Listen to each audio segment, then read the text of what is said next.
sencillamente se lavaban las manos, sino que se lavaban todo el cuerpo. Se lavaban todo el cuerpo. En otras palabras, se tomaban un baño para poder comer. Terrible. Ahora, yo no estoy hablando, y el sentir, por supuesto, no estamos en contradicción con las normas de higiene, y no vayan a confundir esta situación. No estamos en contra de las normas de higiene, sino estamos analizando la conducta farisaica de este tiempo, en base a la acusación que le hicieron al Señor, porque estos discípulos quebrantan la tradición de los ancianos, porque no se lavan las manos cuando comen pan. Hermanos, Marcos añadió esto y otras muchas cosas hay que tomar para guardar, como los lavamientos. La palabra griega, hermanos, que se traduce aquí por lavamiento, significa literalmente bautismo o inmersión. Eso es lo que significa literalmente la palabra lavamiento. Significa bautismo y, más claro, es inmersión, porque ya hemos entendido que la palabra bautizar en el idioma español ha sido transliterada, no la tradujeron. Simplemente tomaron la raíz, donde se lee bautizar debería decir sumergir o zambullir. Entonces la palabra lavamiento literalmente es inmersión. Entonces, cuando Marcos añade esto y otras muchas cosas hay que tomar para guardar, como los lavamientos de los vasos de beber y de los jarros y de los utensilios de metal y de los lechos, lo veíamos en el verso 4. Recuerde usted que este lavamiento no se hacía con fines sanitarios. Por eso mencionaba la situación que no estamos en contra de las normas de higiene, pero hacía mención que tenemos que analizarlo desde el contexto de la acusación de los judíos, de las tradiciones de los judíos. Entonces hay que tomar en cuenta que este lavamiento no se hacía con fines sanitarios, sino que se hacía con el propósito de llegar a estar ceremonialmente limpios. ¿Ven? Con ese propósito se hacía.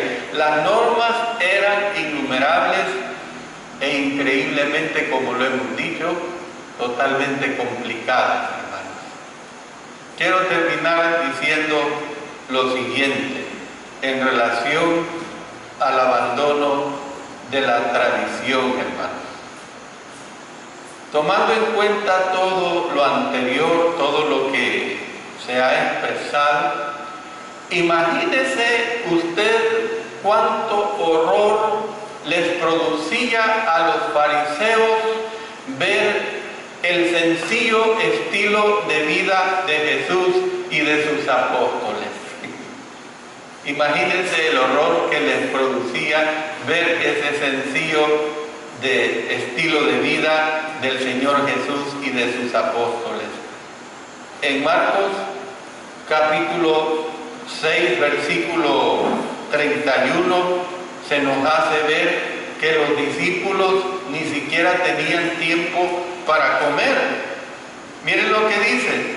Él les dijo: venid vosotros aparte a un lugar desierto y descansad un poco, porque eran muchos los que iban y venían, de manera que ni aún tenían tiempo para comer, y mucho menos tenían tiempo para llevar a cabo los elaborados lavamientos rituales que ordenaba la tradición de los ancianos.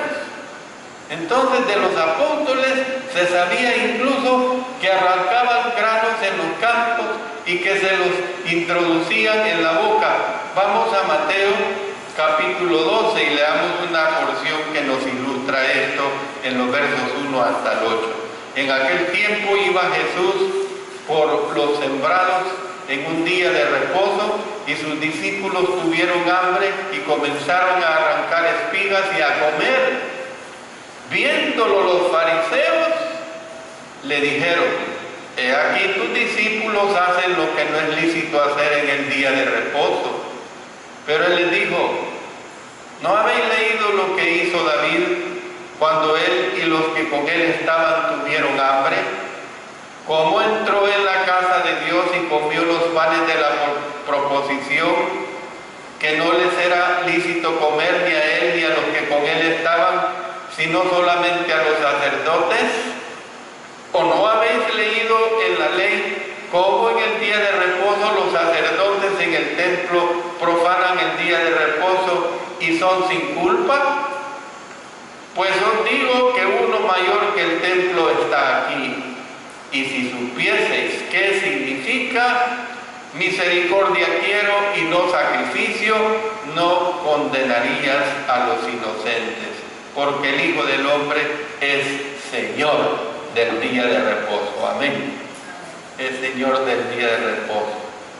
Entonces, hermanos, por lo tanto, ¿qué es lo que vemos acá?